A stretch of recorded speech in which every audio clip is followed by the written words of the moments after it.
Good afternoon or good evening, everyone, and welcome. I like it that it's sun shining and it's 5:00. So, welcome everybody to our May DEI committee. I'm gonna turn this over to you. Why, thank you. Good evening. So this evening, we're going to examine inclusion, and we will start with human resources.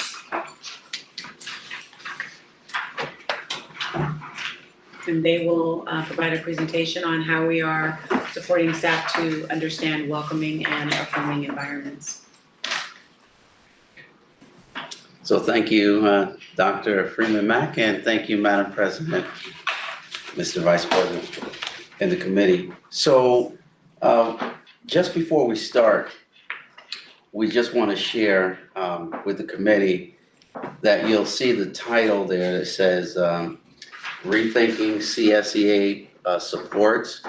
That title wasn't a contrived title. That title actually came about as a result of a lot of collaboration and some team building and a lot of work with the CSEA executive team. So that title is something that the team came up with. It's not something that a label that we placed on this particular project. Next slide, please. So inclusion in HR and why thinking supports for CSEA personnel is important. So we consider it critical when looking at the organizational structure. It's not only certificated staff that drives the business of the organization, but it's everyone. It's everyone from the top to the bottom and from the bottom to the top. And so you'll see here that there was a lot of activity that was going on, and it talks about the connection, if you will, the connection that non-certificated staff has. And sometimes what we do is we minimize the connections and the network that support staff has throughout the organization. But they have a lot of influence, and they are critical to the work of every facet of the organization. And so the things that they do, really affect the daily operation of the business. And so you'll see there we've outlined, the maintenance workforce, data, technology, personnel, communication staff, couriers, finance team, so on and so on. It's only, you've heard this cliche, you never miss the water till the well runs dry. Everyone loves to get paid every 2 weeks. But if there's a misstep, just one day on the day that there's a payday, you'll see how critical it is for the members of the finance team to do their particular piece in the day-to-day activities. So it is with our support staff.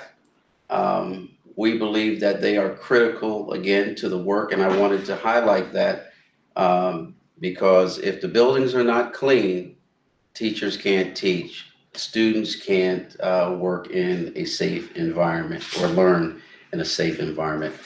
Next slide, please. So these are some of the things that we've done. Mrs. Van, Ms. Peterson, and myself, we met with the executive team, and we brought this idea of, we need to do something. We need to do something that would inspire our staff to become better employees from the professional learning standpoint. A lot of times you'll find that when we have new family members as electricians or custodians that join our family, our Newburgh family, they've come from private businesses. And private business runs different than what the titles that they might hold inside the district. And so with that being said, we wanted to find a creative way in order to expand their learning that would help them help the organization. We know that people add value to the organization in various ways. And so these are some of the things that we've done. You'll see that outlines the meetings that have taken place and the things that we've covered, the expectations, the attainable pathways, and even provided a guidance document for all of the members. Next slide, please. Thank you.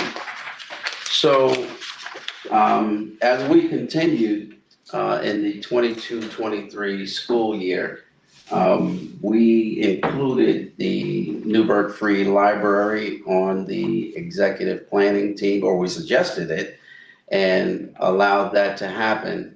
And it has really been an inspiring sessions, the meetings that we've had. And so you'll see to date, we've had a number of planning sessions and even opportunities for some of the personnel to have some professional development, from the schools, the people that are in the field, as well as some of the employees here at central office, and even some of our safety monitors. And so what we want to do in the near future is to just provide some additional technical training, because we understand that, again, when you have a business on the outside, it's different when you come inside of an institution. Things operate a little differently. You have to abide by collective bargaining agreements. And there are some other soft skills that must take place as well. You could, as a private company, you can just tell somebody to go home if you don't like them. But, in an institution, you can't just say go home if you don't like them. You have to, there's certain things that you have to abide by. But what we've done is that we've piloted the mentoring program, and we are super, super, super duper excited about that. And so next slide, please. Next slide. And so you'll see that we've begun to highlight the pilot or the mentoring program, and we're in the initial phases of that. It may look like we're still in the creative phase, and if you think that is, we are in the creative phase, but it's a pilot that actually fits our support staff. So we can't mirror this particular pilot or mentoring program like the teachers or the administrators. We have to tailor it to how the executive team feels that they could manage it. And so you'll see there the committee members that have volunteered to serve, and then the areas that we've begun to partner on and to work on, like the aspects of the technical aspects, and then understanding job pathways. That particular piece is, how does a civil service support person go from one title to another? And sometimes they don't understand that. And so we wanted to provide them an understanding of how to move up, how to be promoted, from within. And then connecting mentees with a network of colleagues. We wanted to just have a a relationship between, being a bricklayer on the outside, a mason on the outside may not equate to the same thing inside the organization. So there may be some different things that need to be managed. And so connecting the right people with the right people provides them the skills that they need in order to make that happen. And then we talked a little bit about the soft skills, customer service. That's very important. How we relate to one another, how we talk to one another, communicate, so on and so on. Next slide, please. And so this is what the committee has done, to include, if you will, or infuse the welcoming and affirming environment what we want to do is to down the road, formalize the CSEA mentoring program. Right now it's in the draft stages where we're trying to feel it out to get feedback to see what's working, what's not working, and then take that feedback to make the necessary adjustments. And then to look at our customer service in professional learning. Are we actually meeting the needs that have been identified by the executive team? If so, that's great. If not, what can we adjust in order to make that happen? And then continue to connect with curriculum and instruction, to build this culturally responsive, sustaining network or education, if you will. This was introduced a while ago when we first introduced it to not first introduced it, but when we reinstituted it, we included CSEA unit members because it was vital that not only certificated staff be involved in this, but also the other parts of the organization that had indirect or direct, if you will, connections with the student body as well. And so we want to continue that particular work with CSEA also while collaborating with CNI. And I think that's it, Madam President. Thank you. Mr. Howard, do you have any questions? I have one question. So, and I like the idea, but can you expound on that collaboration between CNI and the CSEA and what that work looks like? Well, so I have to go back to thinking how we rolled it out. So when we rolled it out to have ambassadors in each of the buildings to then turnkey that information to their particular staff. So when we included CSEA, we wanted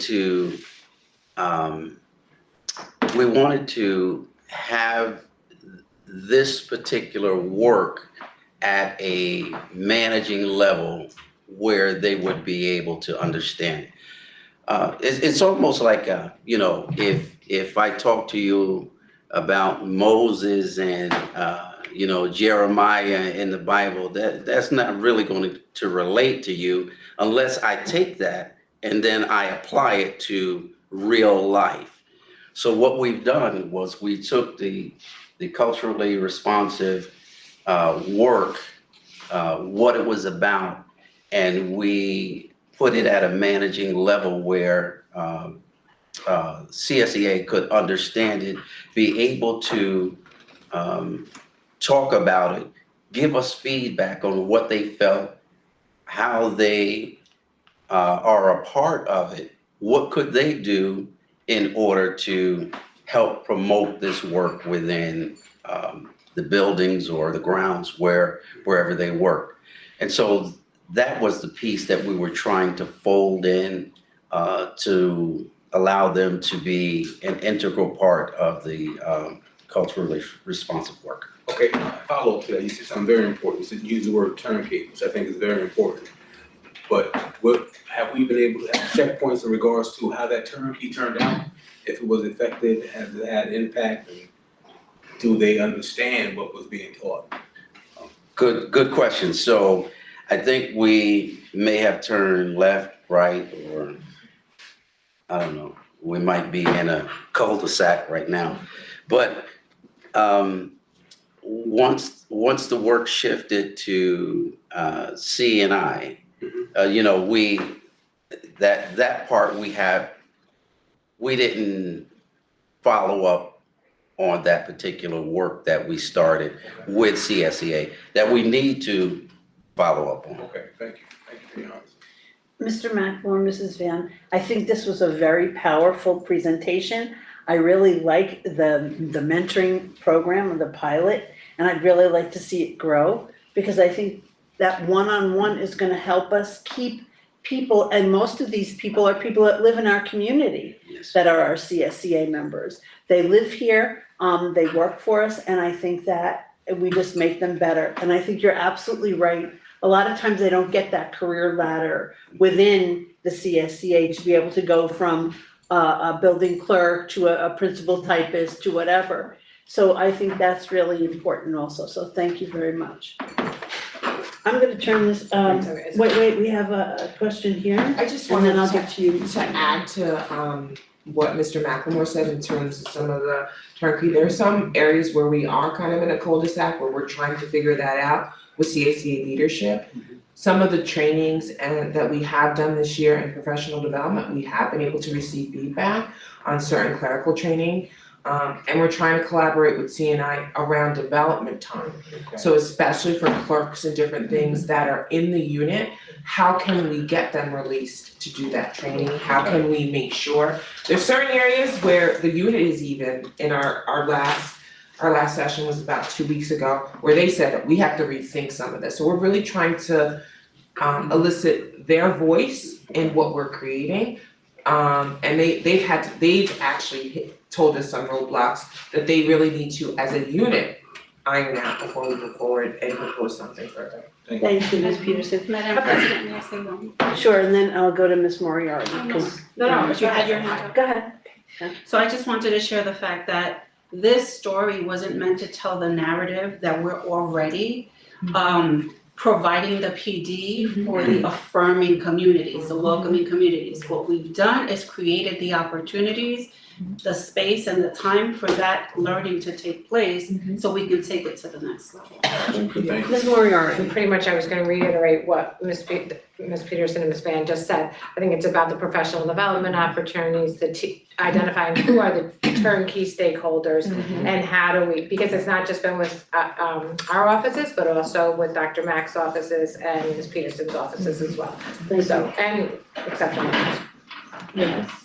You have something to say, because I was gonna throw it to Mr. Howard, go ahead, because we have 1 minute, go ahead. So with CSEA, so what we're looking to do is provide that same professional development, so they have that consistency and that understanding, going back to that framework and unpacking it with them, but making it germane for their area and how they support the schools, whether it's our cafeteria workers, our custodial staff, our monitors, our support staff in terms of secretarial. We wanna just ensure that everyone's receiving that same training, and what does welcoming and affirming look like in their environment. So that's what we hope to create. Thank you. I'm gonna turn this over to Mr. Howard, who is the co-chair of this committee, and he's gonna do 1.02. Thank you, Madam President. So next on the agenda will be the lens from our exceptional learners, Special Olympics / Youth Ag Committee, Unified Sports, from the inclusive lens. I'm going to hand that over to Mr. Chris Fair. Thank you, Mr. Howard. Thank you, Ms. Mayo. So the question of inclusion, especially for our exceptional learners around opportunities beyond the classroom, is certainly a laudable conversation. Are our kids included in clubs, in sports, and some of the extracurriculars that go on in the school district? And in some ways, that's a hard number to define because of the confidential nature of the special ed. we don't track whether our kids actually do. I'm aware when I go to games and I go to clubs, I can see our kids included, but to what extent, that's a harder number to derive at. In spite of that, we have some very intentional programs that we should be very proud of in Newburgh that really highlight how we are inclusive. And I'm gonna bring 3 of them up and talk about them today. So if you go to the next slide. So the 3 particular areas that are really, we're at the forefront of the Newburgh is the unified sports, which we've talked about before as part of our Exceptional Learner Committee, and the Special Olympics, and how we are really a champion of that in this community, in this district. And something that's been in place in different forms in the past that has been restarted this year is called the Youth Activation Committee, which I'll explain. That should not say committee, that should say club, that has been restarted this year, and we'll explain what that looks like. So a few years ago, I don't know the exact year, we had folks who wanted to really bring forward this idea of unified sports. And if anybody's been going to the games or been part of the process, it's an opportunity for special education students or exceptional learners and general ed students to work and compete together on the same field or on the same court. And it comes out of a collaboration between the New York State Public High School Athletic Association and Special Olympics. There's a number of sports you can apply for that fit the model of unified sports. You have to actually apply for it and make sure it fits their model. And we started with basketball maybe about 6 years ago, and then we included bowling. And these are the main expectations or the goals of this, right? It's about inclusive sports. And when you ever watch a game, I always said this, it never dawned on me to watch a child with Down syndrome be for the first time in their lives on the court with somebody of a more typical student, and to see the way in which they can play together. And you realize our kids never had that before. And it's something it's like that idea of equity and right about like the thing that's missing that you don't notice is missing until it's there. And you're like, my God, this is something we should have done years ago. And it's a beautiful experience to watch. And I'll tell you, our exceptional learners are equally competitive. They will bang around on that basketball court just as well as anything else. And then youth leadership and advocacy. What we're seeing really is on both sides, kids stepping up. And it's a great space for kids to learn about leadership, to learn about giving back to their community and taking that onto their adult world and advocating for our kids. And there are, I believe one of our valedictorians, I don't remember, it was valedictorian salutatorian, actually mentioned that in her speech last year about how it was something that she uses or will use in her life. And then the whole school engagement. It's not just something we do quietly in the corner, or we do it, but it's literally an event, just like any other event. We're gonna make sure that everyone's invited and is participating. So that's their goals, and we certainly embody those goals.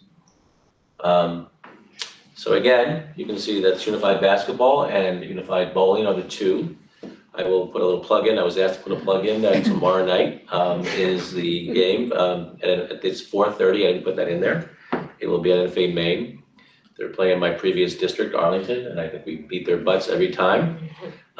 So if anybody wants to go to the game, it's really fun to watch. And then the unified bowling. And then you'll see pictures, which I've also included in this presentation. We also have done unified swim, where general ed students and special ed students have worked together in the pool, so they can have that common experience. So if you just go to the next few slides, I believe, you'll see that's all of the unified bowling team. The white's very important, which I think I mentioned later on, but they're all dressed in this particular picture in white, and that's our unified basketball team, obviously. And there's an example of all the students in the pool together and learning from each other, which is really cool. That's a more informal practice. So Special Olympics, obviously that's something that's been around for a long time. Everyone knows one of the Kennedys that started that, I think, in the 1960s. I've watched it grow. It used to be sort of a thing you did for fun. Now it has certain standards, just like any other interscholastic sports. Kids have to practice. They have to meet certain benchmarks to be ready to compete. And our kids are extremely competitive, especially the track and field, if you've gone.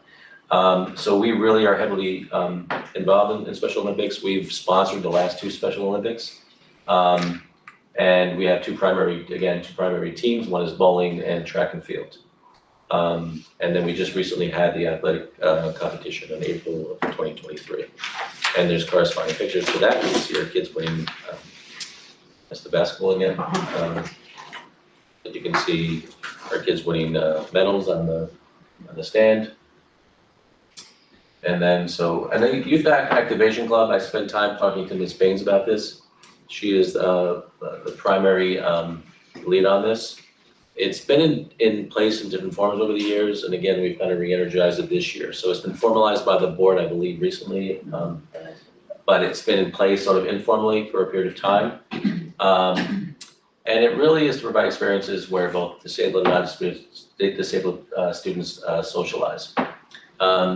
So the glare is a little hard for me, but it's they're planned over the year, including going to sporting events together. So they've had opportunities where they go together for the girls' basketball team, the boys' basketball team, and they go together and they sit together and they socialize together. They did the White House. We saw those uniforms that was intentional for that picture, where anybody who came, either the athletes or just the observers, everybody wore white, and the school encouraged everybody that day to come out and to wear white to the game to demonstrate that they're unified around inclusivity for our kids. And I believe there's a satisfying picture for that. You can see the picture. Can you just go back one more time? There's also a couple of others. It's some fundraising events to get money through the different restaurants in the area, and they just recently, I don't know if that's up there or not. There's a drama one that's in there, but they also had a dance recently where they all got together, both disabled and non-disabled kids alike. And I have pictures of the immersive drama, which I thought was really, really cool, where our kids are with the drama team. So we've already showed you the one picture of the basketball team, but there you can see kids hanging out together in school. And that's just the one picture of the inclusive drama that they did, where our kids were learning of how to be able to perform on stage just like all other kids. So this was news to me, and I'm really glad to hear about this. Sandy said that we are a regional leader in this. We're so good at this that other districts have reached out to us. Obviously, word got out through the New York State High School Sports Athletics Association, as well as Special Olympics, that we kind of are the guide for others.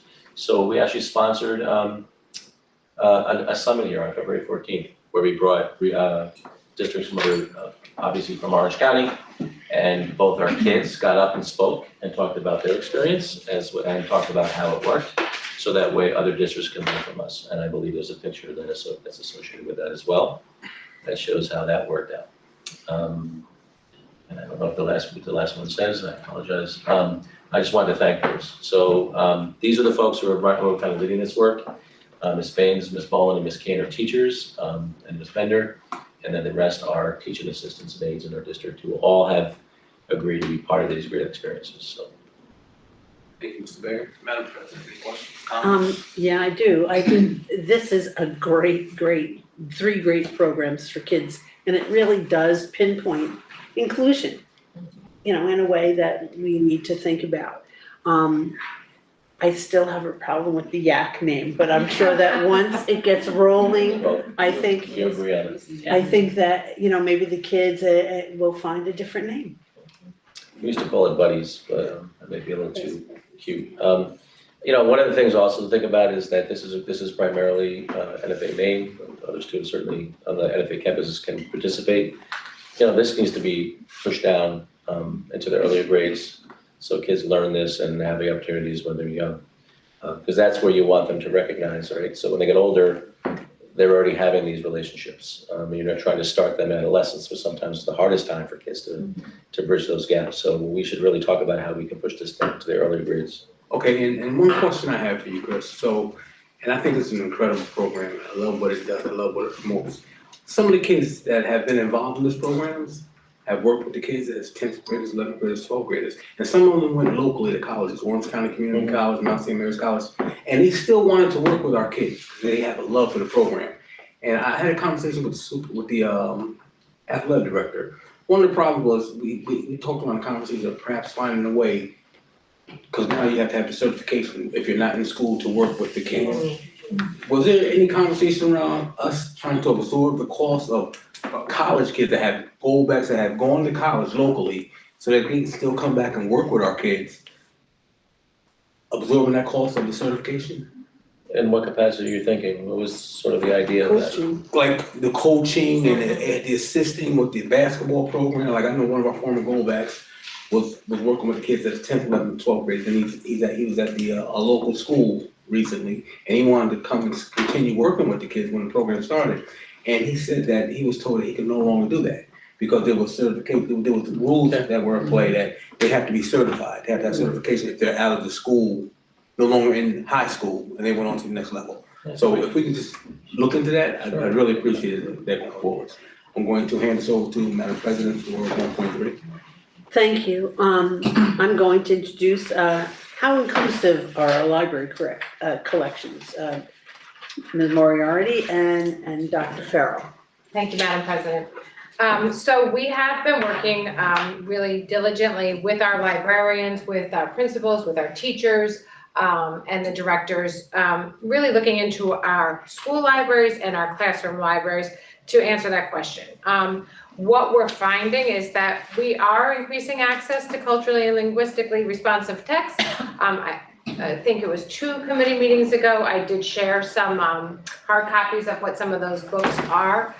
Some of our librarians are very involved. Michelle jumped right from Horizons, both Meadow Hill and Gardnertown just recently in the last 2 weeks had literacy events where they had local authors come and talk about what it means to be an author, what the process that they've gone through.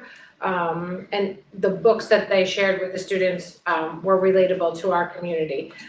We are asking for recommendations for our students. What kind of texts would they like? What kind of books would they like to see more of? Graphic novels are very popular right now. We, of course, get recommendations from teachers and then working with the actual American Library Association.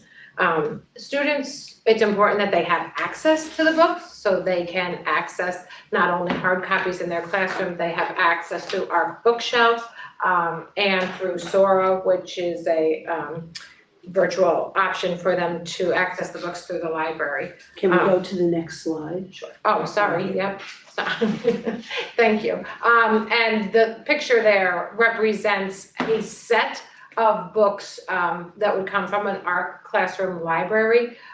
Each set contains more than 300 titles, both fiction and nonfiction. I think what's important to note here is that in the past different committee meetings, I've mentioned that ARC has an advisory board of 15, some recognizable names that are Dr. Pedro Noguera, Jeff Duncan Andrade, both of whom I believe have spoken in the district over the years, and Dr. Alma Ada. But all 15 are here with their biographies if a board member or anybody has an interest in looking at that. So we make sure that they're not only diverse, but interesting to our children. One other thing that I just want to note, we did a few years back, we worked with Scholastic to get culturally, through their culturally responsive collection, the new Rising Voices series that they had. We piloted that at Vales Gate with their MBK program there. Then we went into COVID. We need to follow back around to see how successful were we in implementing those books and get some feedback. And I know Dr. Freeman Mac is also currently working with them on getting some of their new series for that. Dr. Farrell? Next slide, please. Thank you. At the secondary level, basically, we're mirroring the work of our K-5 partners. We are also looking to expand our access to ebooks, especially because many of our older students are digital readers. I don't understand the love of digital reading as an old person who prefers to hold text in my hand, but there are different strokes for different folks. At the secondary level, it is particularly important that we maintain our diversity and our linguistically responsive texts, as well as reach out to all of our populations. We are in an era of book banning, of book burning, of book shaming, where many books that we would consider classics in every sense of the word are now being removed from libraries and considered inappropriate. It is the goal of our division, and I know of our district, to maintain access to supportive material that is tastefully and appropriately presented for all students reflected in our population. So we're seeking to expand access to books. We also participate in the 100 Book Challenge through ARC, and we've got about 300 titles currently and looking to expand that. Next slide, please. So what are the next steps? Are we perfect with this? No. Do we have work to do? Yes. And what are we doing about it currently? We will continue to ensure that that students have access to the libraries, both in their classroom and in their school libraries, that reflect racial, gender, and economic diversity. We also want to look at expanding our collection to include low readability, high interest books. It is particularly important that we have content area books that supplement our core content activities at a lower readability level to supplement and not supplant, to supplement the work that we do in classrooms. So students have an opportunity to continue to develop interest in a topic or to have topics reinforced. It's going to be really important that we continue to look at books to build students' background knowledge. If they have some knowledge or it applies to their life or what their interests are, then they'll continue to access the texts and the books. So we're going to be looking at, again, race, gender, economic backgrounds of our specific community. And ensure that the texts are leveled for our students that want to be levels up or lower just for pleasure. We believe that it's important to find these books also in audible text for students who are struggling readers or struggling with English language, so that they can listen and follow along to make the connection to the words on the page. We want to, as I said, expand our digital offerings because that's how our learners learn, and that's another way to develop a love of learning and reading for pleasure for our students. We're also talking about developing exit tickets so that we can evaluate the books that we have. I took it out, I read it, what was it worth, did I enjoy it, as a measure of how we can expand our collections in a more responsive manner. Also looking at the number of times a book is outloaned by a library. If it sits on the shelf, it's not productive. If it's going out regularly or on a wait list for students, then we know we're doing something correct. We also want to see parent and community input, particularly for our youngest readers, to help support the collections and the values of our parents and community members at home. And last, we need to support the history of our geographic region and area. We are a very rich and diverse area, and we've got great historic input and knowledge and background to share. And so many of our students aren't knowledgeable about that. So we want to increase our offerings in those areas too. We've got a lot of work ahead of us, but we're going to do it. Mr. Howard, do you have any questions? I just want to say, I am so happy with the work that's being done in this area. And I'm so glad that, it's a fad right now. A lot of people will do it to say they do it, but I see we're doing it because it needs to be done. And I hope that going forward, we continue this commitment to this type of work and just understanding that something that Dr. Farrell said, and I'm gonna say it. So, yeah. Digital world books, we say that's not what we like, but that's what kids do now. And anything we can do to promote reading with our youngsters, we need to follow that route.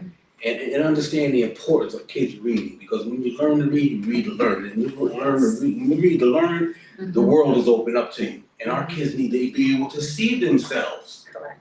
See their culture and what they read. Those options are available out there. We need to push them in that direction because it makes them read more. And I just want to commend you guys on this work, and I hope that this is something that this district sticks to it and really understands the importance of inclusion in this area. My question was going to be on low readability, because we know that a lot of our students need that support to be able to understand what they're reading at a different level than where they're sitting in a grade. So I think that was really nice that you brought that in, but I really think that's something that we always have to keep working on, because, you know, you have 5 books in a collection that are at a low reading level, but you really need more. So thank you for that, and thank you for your for this, I can't even say what it is. Presentation, thank you. Are you complete? Are we done? We are finished. So I'd like to wrap this up and thank everybody for joining us, and we'll see you next month. Thank you. Thank you.